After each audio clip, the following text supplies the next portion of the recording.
Homeowners insurance is designed to keep a single accident, storm, or lawsuit from turning into a long-term financial crisis.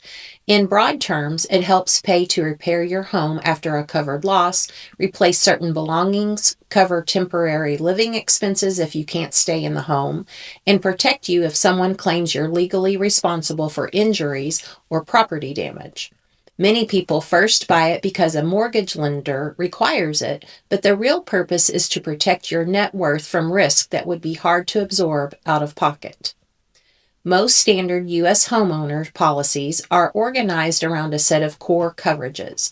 They commonly include coverage for the dwelling, the structure of the home, other structures on the property, like a detached garage or fence, personal property, your stuff, additional living expenses or loss of use, hotel, rentals, and extra cost when the home is unlivable due to a covered loss, personal liability, and medical payments to others.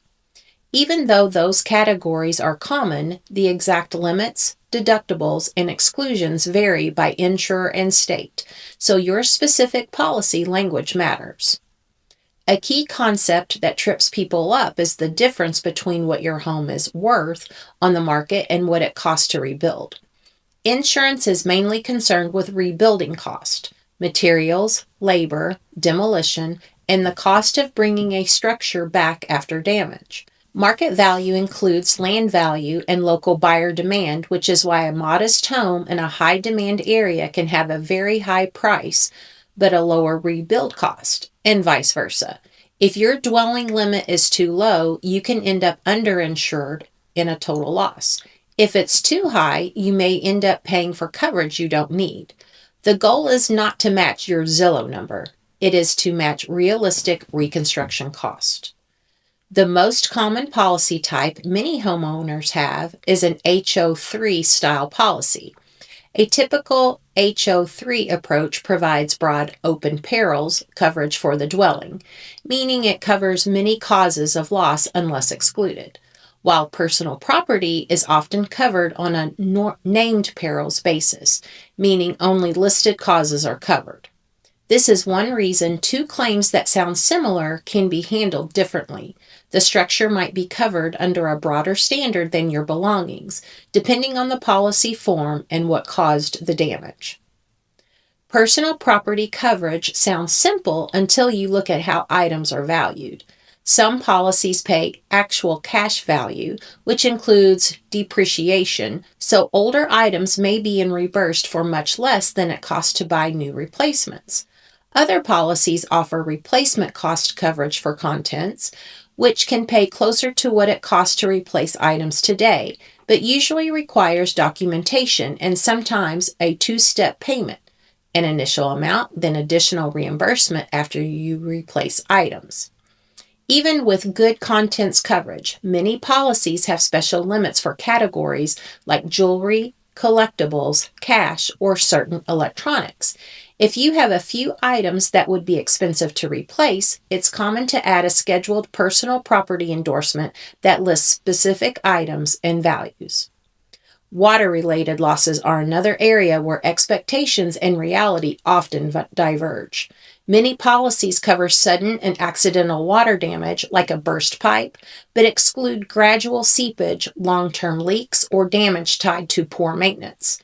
And water backup, such as a sewer line backing up or a sump pump overflow, is frequently excluded unless you buy a specific add-on.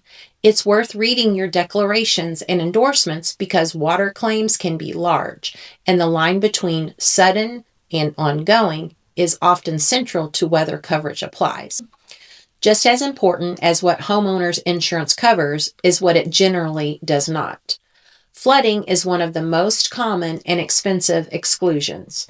Standard homeowner policies typically do not cover flood damage, and flood coverage is usually purchased separately through a flood insurance policy. Earthquake damage is also typically excluded under standard homeowners insurance and may require separate coverage depending on where you live. These exclusions matter because many people assume a lot of water in my house is automatically covered. In reality, insurers often distinguish between water from inside the home, like plumbing failures, and water from outside, like rising water or storm surge, with flood requiring a different policy. Deductibles shape how your policy behaves in real life. Your deductible is what you pay out of pocket before the insurer pays on a covered claim. A higher deductible usually lowers your premium, but it also means you're choosing to self-insure more of the small and medium-sized losses. In some regions, certain events like windstorms may have separate deductibles, and those can be much larger than your standard deductible. The practical question is whether you could comfortably pay the deductible tomorrow if you had to. Homeowners insurance is also customizable through endorsements, which fill common gaps or raise limits. People often add extended replacement cost coverage on the dwelling so they have a cushion if reconstruction costs spike after a widespread disaster. Others add ordinance or law coverage to help pay for building code upgrades during repairs, because bringing an older home up to current code can be more expensive than simply replacing what existed. Service line coverage can help if underground utility lines fail. Equipment breakdown endorsements can help with sudden mechanical or electrical failure in major home systems. The right add-ons depend on your home's age, systems, location, and your risk tolerance. Pricing is influenced by a long list of factors because insurers are trying to estimate both the likelihood and cost of claims. Location matters for weather and catastrophe risk, but also for rebuilding cost. Home characteristics like roof age, construction type, and square footage matter. Your claim's history matters. Even the distance to a fire hydrant or station can play a role. Many insurers also offer discounts for mitigation steps, like modernized wiring, a newer roof, monitored alarms, or water leak sensors. Premiums can change over time even if you never file a claim, especially when construction costs rise. If you ever need to file a claim, the way you handle the first 24 to 72 hours can make a difference. In general, you want to prevent further damage, for example, tarping a roof after wind damage. Document everything with photos and video, keep receipts for emergency repairs, and save proof of temporary living expenses if you cannot stay in the home. For personal property, an inventory is often required, and the more specific you are, brand, model, approximate age, and replacement cost, the smoother the process usually goes. Claim settlements can take time, especially after large regional disasters, and it's normal for insurers to request multiple forms of documentation. It's also smart to think strategically about when to use insurance.